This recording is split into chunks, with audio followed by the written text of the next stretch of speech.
Everybody, I'm JJ. You're watching Reality Survival, and tonight we are going to chat about some different electric vehicle options for a grid down, like SHTF survival situation where, maybe it's been a long time, there's no gas production and all that kind of stuff. And, what spawned this idea for this video was I was watching Will Prowse. Let me pull up his YouTube channel here, and I'll show you the video that I'm talking about. This was it here. It says, "My opinion on electric vehicles is everyone brainwashed, pros and cons and misconceptions." You should go and watch his vehicle. He has a great channel. I have learned a ton of information from him. He's a very smart young man, and I got nothing but good things to say about his channel.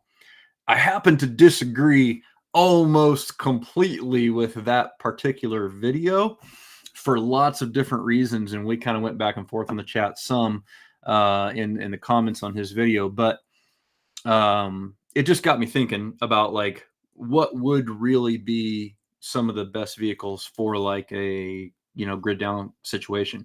And I think he mentioned at some point in this video that he liked the idea that he could charge off grid and still be able to have his power and run his electric vehicle. I think he's got a Tesla, or he's had several different ones. And I was thinking to myself, oh, I don't know if I would want a full-size electric vehicle. I think they have a lot of drawbacks particularly in a long-term grid down situation, but that's not really what this video about. This video is really more about what are some of the alternatives and the pros and cons of them that might be a little better than a full-size electric vehicle. Just the infrastructure for charging is such a limitation. Obviously, if you can charge your own at your own house, like he was talking about in the video, then that would be good. Still a little difficult to take that in a portable, kind of situation or whatever. And then, if you had to move, all that kind of stuff, and just a lack of availability of parts, lack of availability of, proprietary connectors and, software to get in there and all that kind of stuff. I don't know. I just see a lot of problems with that full size type of electric vehicle, especially since they're so software centric. But the other smaller alternatives that we're going to talk about here in, when we get going here, is I think there's some viable options here that really have some pretty good potential, and it really could kind of vary depending on where you live and what your scenario is and all that kind of stuff. And I will say that I'm not advocating for any of these particular options or saying that these options are the best. These are just sort of the ones that I picked really quickly as I was kind of opening it up, just to show examples of, the type of range and the cost and, the power input and all that kind of stuff. So that's really what this is about. If you guys have got questions, if you got, suggestions, whatever, put those in the chat and we will talk about those. I'll try to address those, maybe after each one that we do here. We'll take a look at it. All right. So let me share my screen here. All right. We're going to start our way smaller and work towards the bigger ones. This is from Solar Scooters. Now, I had no idea that there were $3,000 electric scooters. This is the Solar FF 2.0 Black Edition. It's $3,100. It has an 8,000, or it's got, I guess, two 8,000 watt dual motors, 72 volts, 40 amp hours, 40 to 45 amp hours. It has a 50 to 60 mile range, and it can go 60 to 63 miles per hour. That's insane. I had no idea that there were scooters that could haul that kind of ass. I mean, that's nuts. I don't know who would be brave enough to ride one of those little things at 60 miles an hour, because I guarantee you, if you crash, it's going to be ugly. So anyway, you know, kind of got some sort of all-terrain-ish type tires. I don't think it's made for all-terrain specifically, but maybe it is. You know, again, it's got front and rear wheel drive. It does fold up. This thing might make a really, really cool, if you drive it like a pickup truck or a diesel, or you're over the road, or, you know, or something, or maybe you work in a big city, you know, and you've got trunk space where you could put this in your trunk in case, you know, your car broke down or something like that. I mean, that's got a pretty decent mile, you know, range on it. I don't know if you can hot swap the batteries on that or not, but, you know, throw an extra battery in the backpack and you might be able to go, you know, 120 miles or something like that if they are swappable. I'm not really sure. But certainly this would be a good option if you were in an urban area. You know, a lot of people think that, you know, in a bad survival situation that everything is going to shut down and it's going to be complete violence in the cities and all that kind of stuff. And while it might be possible that that's the case, history has shown us that actually commerce does continue. People continue to going to some jobs and that kind of thing. A lot of people will be unemployed and everything, but like in Argentina, when it went down, you know, people were still going to work. There were still gray market trading areas and all that kind of stuff. And you still had to kind of function in the city. A little option like this might be really good in the city. It certainly seems fast enough, and you got a pretty decent, you know, range. I mean, you go, you know, two-way trip, you go 25 miles out and 25 miles back, depending on the terrain and, you know, conditions and all that kind of stuff. But that's not too bad. I was surprised with the performance of that. I think the good thing about this also is that, you know, the battery's not huge, so your recharge time wouldn't be terrible. You know, you could probably, with a good solar array, you could probably have this charged up in, you know, maybe 8 to 10 hours if you had enough solar panels. I don't really know exactly for sure, but you know, it certainly wouldn't take too terribly long. So I don't see what the actual size, 45 amp hours. So trying to think, 100 amp hour. Oh, you could probably charge it in less than that. You could probably charge it in a couple hours. So anyway, pretty cool option here. And you might even be able to come up with a portable panel design that you could put into a backpack or something like that and be able to charge in like less than a day or something. So I thought these were kind of cool. It's small. There's, you know, it doesn't appear to be very software dependent. It's just basic, you know, electronics.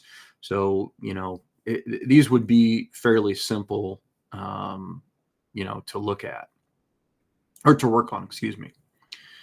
Okay, let's see here. Tuck by V says, I'm XXL. Weight capacity is a deciding factor for EVs. You know, I don't know what the weight capacity is on this one we were just looking at. Let me see if I can find that. Saddle details.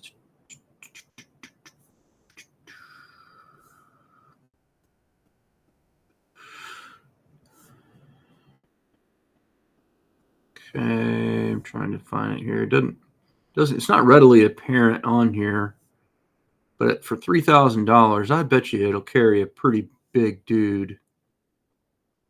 Let's see what it says.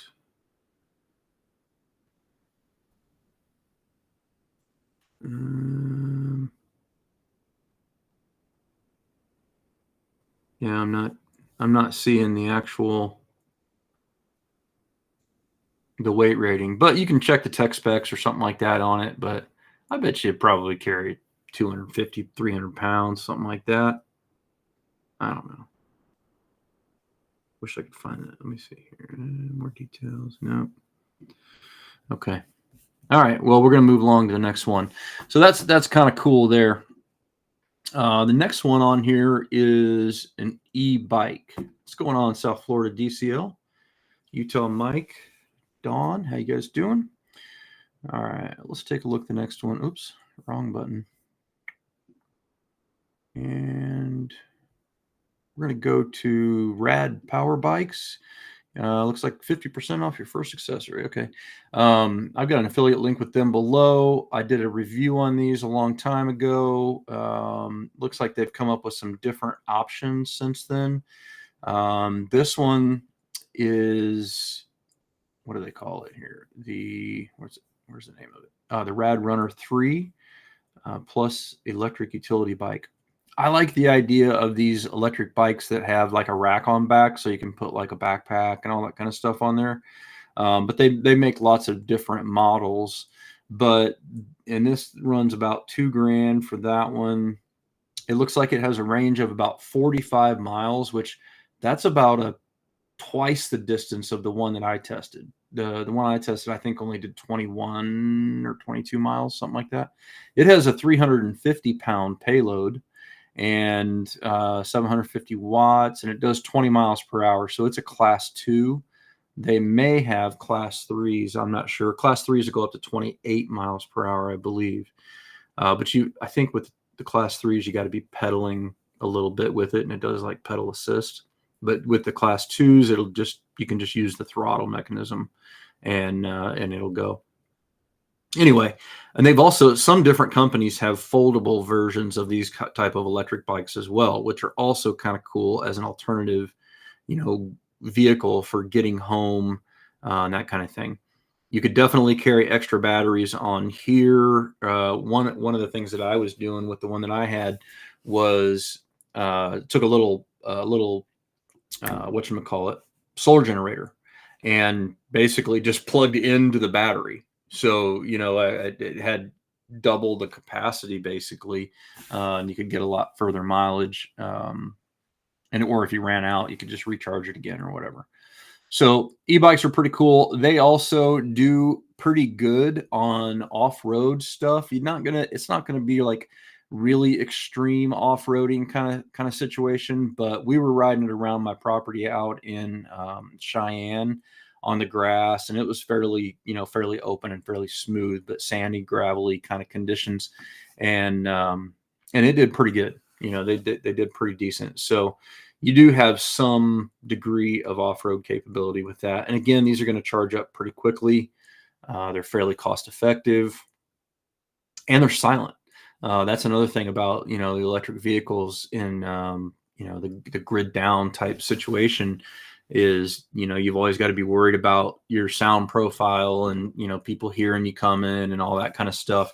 And more than once, when I was out test driving the one that I got, I snuck up on dogs, and they didn't even realize me until I was like already past, So the silent factor, the silent ability on these things are pretty cool. Let me see what the specs are in this one. It's a 14 amp hour battery, 672 watt hours, 48 volt charger, 110 to 240 volts for charging. Yeah, 25 to 45 miles per charge, it says. So even, 25 at the low end. So probably depending on your weight and the terrain and all that kind of stuff. So that's not bad. I think that's a fairly decent option right there. Okay. Yeah, tuck by V. 350 is not bad at all. I mean, I rode the one that I had, and again, it was the older version, and it carried. At that time I was probably about 260, and with a backpack and with a bunch of like gear and stuff on it. I put like an AR-15 case and some saddlebags and all that crap on there. So it was probably well over 300, and I think it carried me like 21 or 22 miles, if I remember right. Let's see. Okay. Oh, interesting. So LSA Ambassador says, as a guy that lives off grid, keep your e-bike dry and expect breakdowns. So that's good to know. I'd be curious to know, LSA ambassador, what sort of breakages have you had, and how have you had to fix them? What kind of issues were you seeing on those? Okay, so let's go ahead and move to the next one. These are pretty cool. Now, there's a lot of other options out here, and I don't think these are the highest performance ones. They were just, again, one that I pulled up pretty quickly. It's a Segway Dirt e-bike, the X260. Looks like $6,500. Dirty Civilian did a video on these maybe a couple weeks ago, and it was a really good video. So you should go over there and check them out. They talked all about the pros and cons and the benefits, and the ones that they had really seemed to be pretty high performance. So that they were pretty impressive. So let's see if we can figure out what the specs are on this one. So that bike weighs 120 pounds. It has a max payload of 220 pounds. It's got good shocks. It's a swappable battery, 46.6 miles per hour, and it'll do a 74.6 mile range. It goes 4 seconds from 0 to 30 mile per hour. So pretty good acceleration, and 184.3 foot-pounds of torque. So these are pretty cool. Obviously, they're going to specialize. They're going to, do the best in like an off-road kind of setting. Obviously, if you're going up lots of hills and really torquing into it hard, the range and the battery is going to be significantly reduced.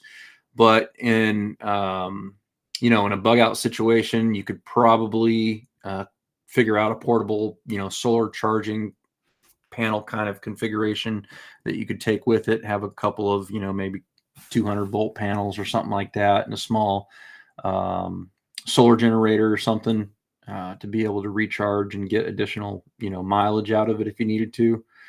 I wouldn't think that would be too difficult. And again, I'm sure there's probably other ones that are better. This one, like I said, it was just one of the first ones that popped up. Let's see. So yeah, I mean, looks like you're getting in some pretty extreme conditions and that kind of thing. I really would love to get a hold of something like this and get them out and test it. I think that would be a lot of fun. All right.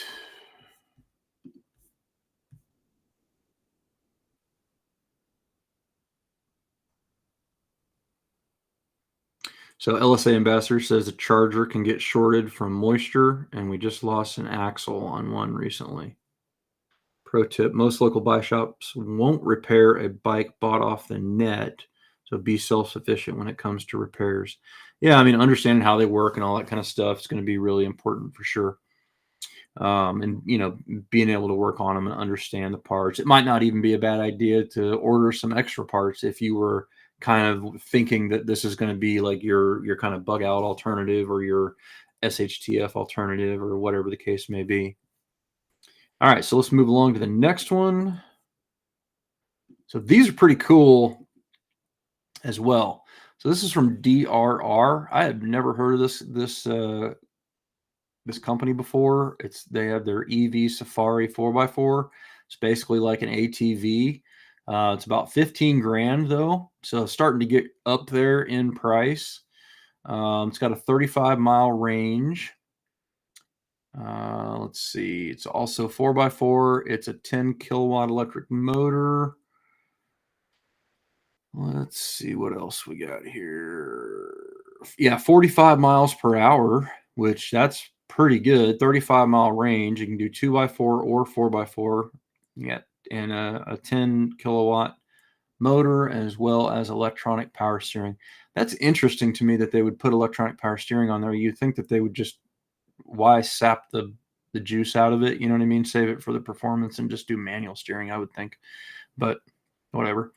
Again, huge benefits here. It's silent. You can get back in all terrain. This would be really good for hunting. It would be really good for, any kind of patrolling kind of situation and a tactical kind of thing.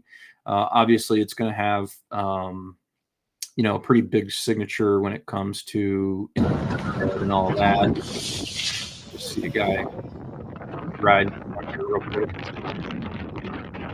He's moving along pretty good. Hear the wind. All right, that's kind of annoying. Let's see. So yeah, they got models that start down at about 8,200.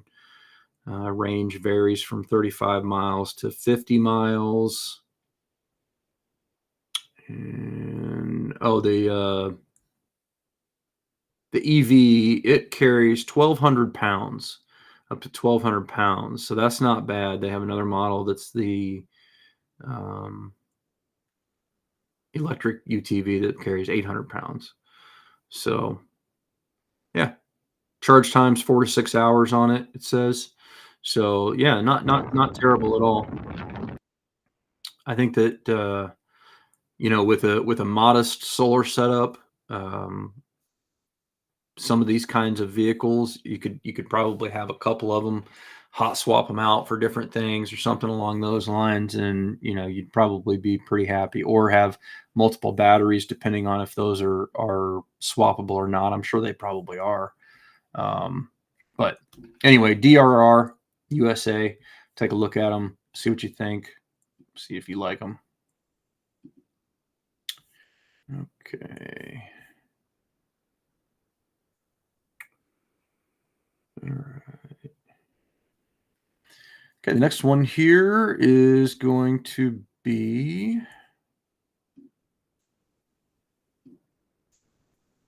kind of a combination of the two. So this is sort of like a electric off-road golf cart. These are, they're jacked up higher than a normal golf cart. They've got a little bit of suspension on them, but they're in basically a modified golf cart now, and they get pretty expensive. We've got a place down here down the road. And the guys had one sitting out there for, I don't know, 2 years, almost the whole time I've been here, and he's wanting $5,000 for it. And it's really old, and I've been trying to get him down on it because I want to buy one.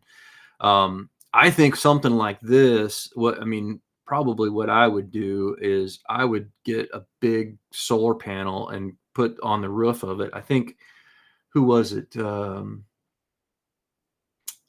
Engineer 775 did a video on one of these a long time ago, and he had a solar panel on top, and then he had a wind generator. So like when he's going down the road, it's also charging his battery. Yeah, I think he called it like the perpetual motion machine. But the idea is that you could set it outside. You could put both on there. I think it was 48 volts, if I remember right.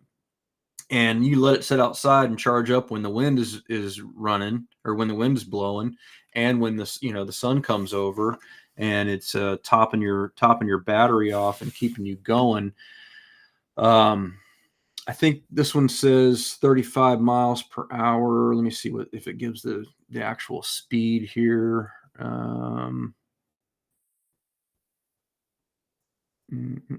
No, I don't see the specs. Yeah, I think oh wait, here it is, technical specs. Let's see. So you got 2 people plus cargo. The gross vehicle weight is 2,530 pounds. It'll do 50 miles at full capacity. The electric motor is a 5.3 kilowatt or 7 horsepower motor. The max load is 1,500 pounds. So it looks like the vehicle weighs about 1,000 then. The batteries, it's got 8 Trojan 105 or US 2200 batteries. So that's pretty simple to replace and work on. It's rear wheel drive, up to 25 miles per hour, it says, in the speed.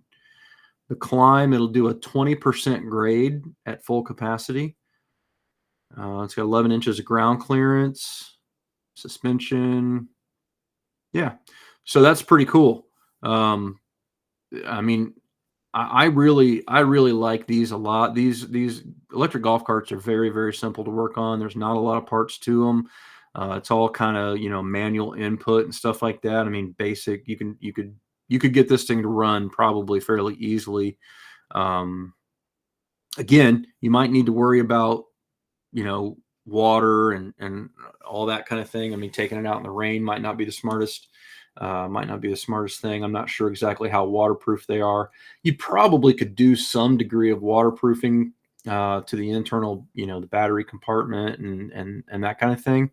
I obviously wouldn't want to submerge it, but these things are super silent. The loudest thing about it is the gravel running, like on a gravel road or wherever, is like the gravel underneath the tires. I've ridden in a lot of these out on sporting clays courses and stuff like that.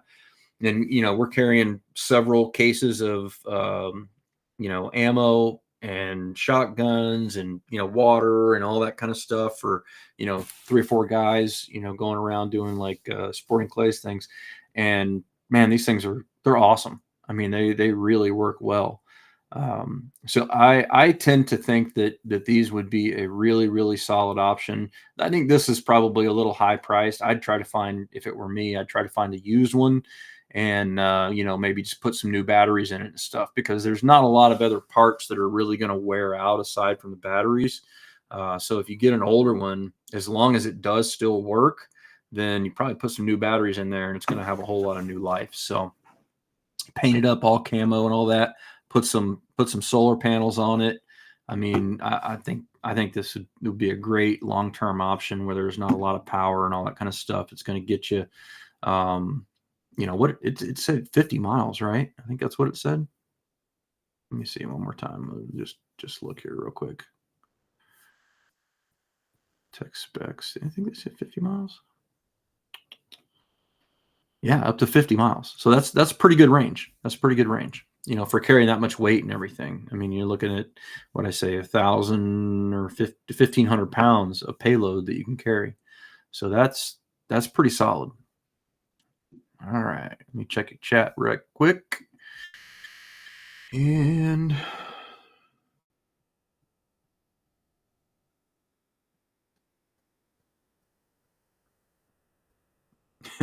Tucked by V says Florida has 2 seasons, rainy and not that rainy. Yeah. So, in certain areas, it might not be the best way to go. Utah Mike says upgrade to lithium batteries, for sure. A wind or solar charging station. Yeah. I think with something like that, putting a little, small wind generator on top of it makes a lot of sense, because even when it's just sitting there, they can just sit there and just, kind of trickle charge, I mean, depending on, you'd have to get the right kind of fan that didn't have to have like a max wind to turn on, where it could turn, it could charge at a very low wind speed. That would be the key thing there. But yeah, you can do it. You can do it. All right. So let's move along. Got a couple more here. Okay, so this is a little bit more of a robust kind of system. This is from Polaris, and excuse me, this is the Polaris Zero, is that what they call it? Let me see.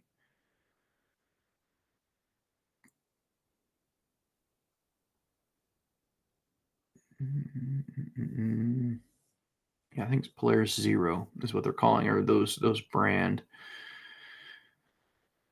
Okay, so it looks like it'll charge with a 120 volt outlet in 10 hours, or a 240 volt in 5. That's with the premium, and that battery size is 14.9 kilowatt hours, and the estimated range is 45 miles. Then you've got the ultimate, which is battery size of 29.8 kilowatt hours. That's getting up there. And then you've got 80 miles range. So that's pretty good. And that's going to take you 20 hours to charge on a 120 volt, or 5 hours on a 240 volt with the 6 kilowatt onboard charging system. Okay. And then you've got a 3 kilowatt onboard. Just trying to see.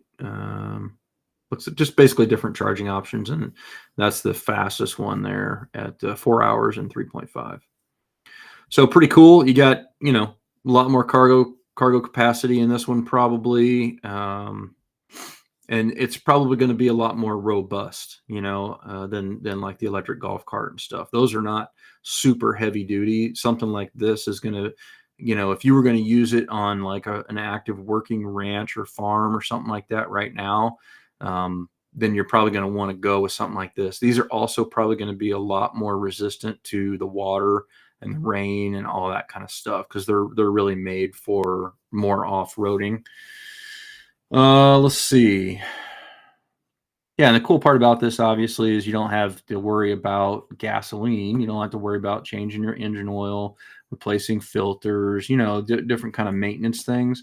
I'm sure there is still some degree of maintenance you got to worry about with the electric side of the house. You still got tires, you still got suspension parts, you still, got to charge the batteries all the time and everything. So, there is still some stuff with it, but not terrible.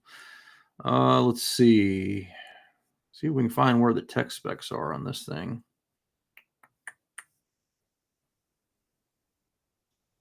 And it doesn't give me a price either. I'm sure that they're probably $20,000 to $25,000 if I had to guess. Let's see. Electrification. What does this say? Oh, Tech Advantage. Yeah. Okay. It's not giving me any of the. I want the info. Where's the range?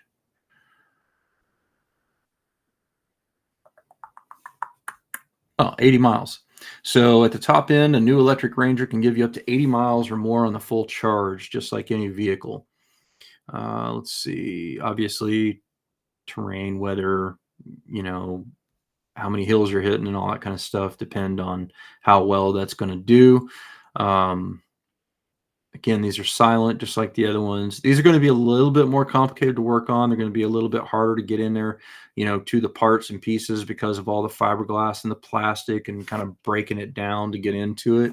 The golf carts are probably going to be a little easier to work on from that perspective. And, obviously the same thing with the bikes, because it's a lot more exposed. But let's see what this takes me to.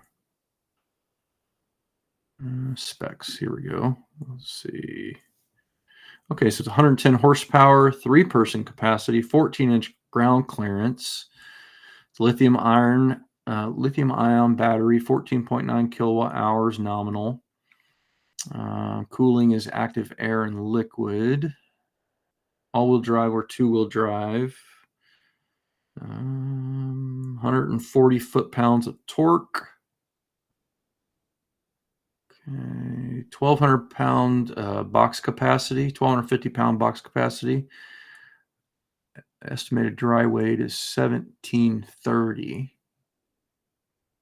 Hitch towing rating is 2,500 pounds, so that's pretty good.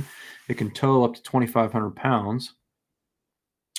Payload capacity is 1,500 pounds. Wheelbase 81 inches. Estimated range 45 miles. And that's probably the smaller one. I think the other one was longer, the upgraded version. Okay.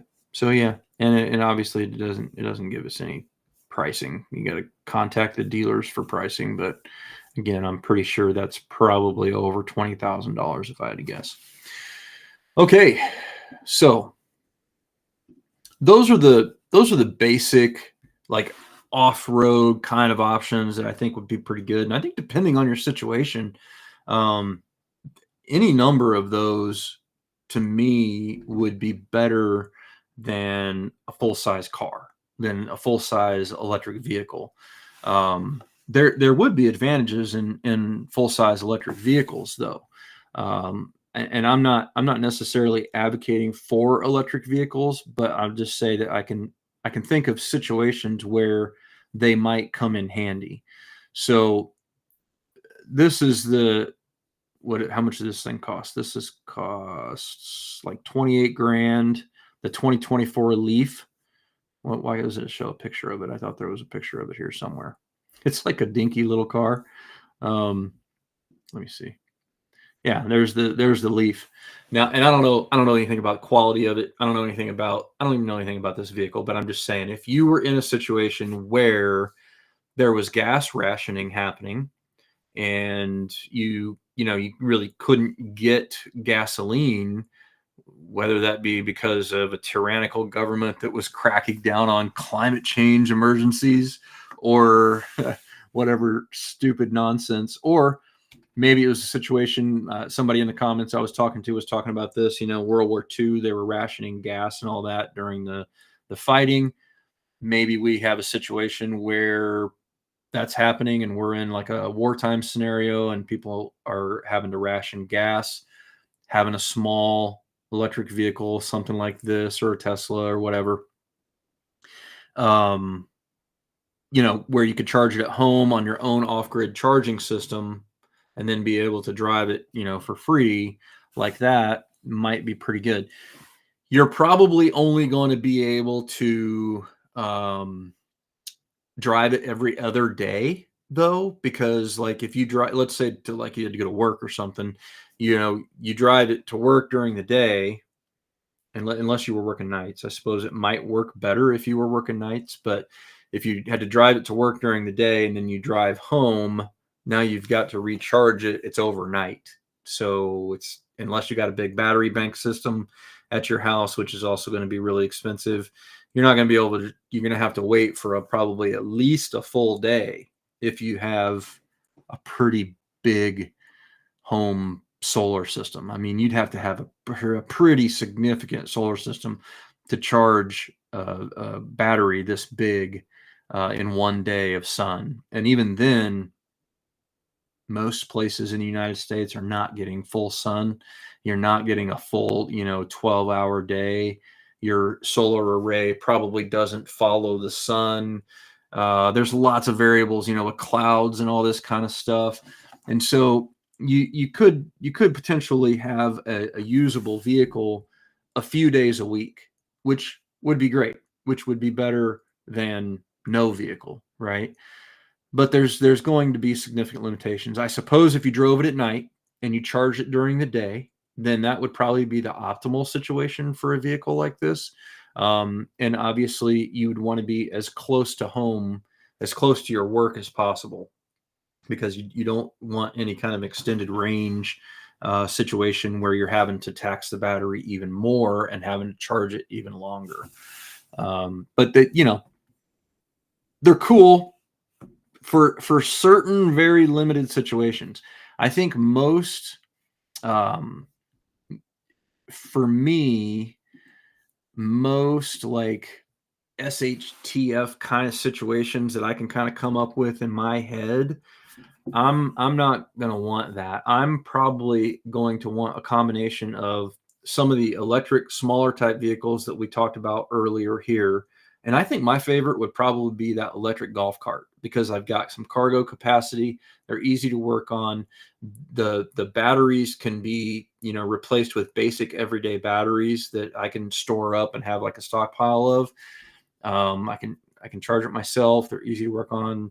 They're still pretty nimble, and you're still going to be able to go, lots of places and stuff with them. And they got a decent range, and they can move stuff. They can move stuff. You can put cargo in there.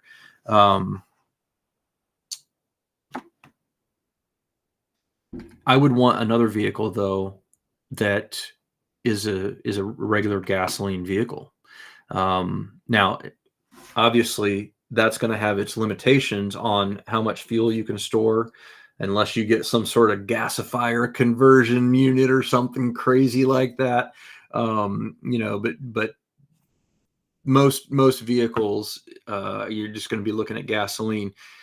But the thing is if let's say it was an EMP type situation or whatever, yes, there's not going to be, production of gasoline happening. But for the first probably 2 years or so, you're going to be able to scavenge a lot of gasoline and stuff from other vehicles that are around the area, through siphoning it out or just popping a hole in the gas tank underneath and catching the gas and pouring it into your vehicle. There's definitely ways that you can be able to get some. And obviously you would try to limit how much you use those things, because again, they're going to be louder. People seeing you drive around, going to make you a target and all that. You're still going to have to be ready to defend yourself no matter what vehicle you're on, no matter how quiet it is, any of those kind of things. You've always got to be ready to defend yourself. in any situation. So there are these people who talk about, you know, I wouldn't want to have an EMP shield on my vehicle because it would make me a target. I've seen that comment so many times, and I think it's so dumb because it's like you're way safer in a running vehicle than you are just walking out on your own. I don't understand the mindset of people who think that that you're going to be safer somehow walking home from maybe 30 or 40 miles or whatever your commute distance is, than you would be trying to get home in a running vehicle, if there was like an EMP or something like that when you were at work. So to me, putting an EMP shield on your vehicle is just a really easy and smart idea, because then you have a vehicle that runs after something bad happens, and it's super easy to do. You got 3 wires. So you've got a red wire, which goes to your positive battery terminal. You have a black wire, which goes to your negative battery terminal. And then you have a green wire that goes to the chassis ground. And then you just clean off a spot and you attach this Velcro right here, and you're done. It's literally, it's like 15-20 minute job. It's super easy. If you use the discount code Reality Survival, I can save you $50 on that, and on per unit. So if you decide to get 3 of them, I'm going to save you $150. Just use that discount code Reality Survival and you'll be good to go. Let's see here. So last but not least, the last thing I wanted to cover is, if you are the ultimate prepper and you have endless amounts of money, then I guess you could go with the bulletproof Cybertruck. Again, that's going to have obviously all of the same issues as the other big electric cars that we talked about: charging capacity, how long it takes to recharge. But you do get 11,000 pounds of towing capacity, 340 miles, and it'll go 0 to 60 in 2.6 seconds. So, I mean, those are pretty cool. I just think they're mostly, I think it's kind of unrealistic for most people. They're kind of, it's like unobtainium. They're just really expensive, and something like that. It's just, it's and most people are not going to be able to work on those very well. There's, like I said, a lot of proprietary connections and connectors, and the software and all that kind of stuff, and just dealing with it. The average Joe is not going to have the first idea about how to go about diagnosing problems in that vehicle. Not to say that you couldn't learn it. That's a point that Will talked about on his video, and I do agree with him. You can learn about these things, but it's a little more technical than I think he was making it out to be in his video. But anyhow, guys, you should definitely go over and check out Will's channel. Check out Dirty Civilian's video on these bikes. They're really, really good as well. And the other thing I'd like to see you guys do, if you could, is download the Rumble app. So right now, if you want, while we're watching this, go and download the Rumble app, and get it installed on your phone. It's a really simple, easy to use app. Make sure to download the Rumble app. Once you download it, search for my channel and follow the channel directly on the app. This will make sure that you get a notification every time we go live.